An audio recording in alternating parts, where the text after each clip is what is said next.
Samantala mga idol, 92 multi-purpose vehicle at 2 dump truck ipinamahagi sa 5 bayan sa La Union. Para sa detalye, narito si Idol Jam Victorio. 104.7 IFM. Report!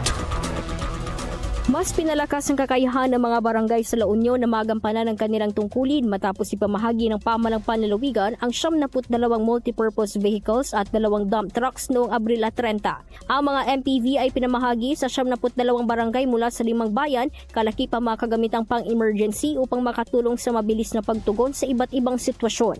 Kabilang sa mga benepisyaryo ang 24 na barangay sa Aringay, 15 sa San Gabriel, 11 sa Santol, 24 sa Santo Tomas at 18 sa Tubao. Layunin ng distribusyon na mapabuti ang paghahatid ng serbisyong pampubliko sa barangay level, partikular sa transportasyon, disaster response at iba pang pangangailangan ng mga residente. Sa pamamagitan ng mga bagong sasakyan, inaasahang magiging mas maaga at epesyente ang pagtugon sa mga pangangailangan ng mga residente. Samantala, 2 dump trucks ang pinagkaloob upang suportahan ang mga proyektong pang-infrastruktura at pamamahala sa basura.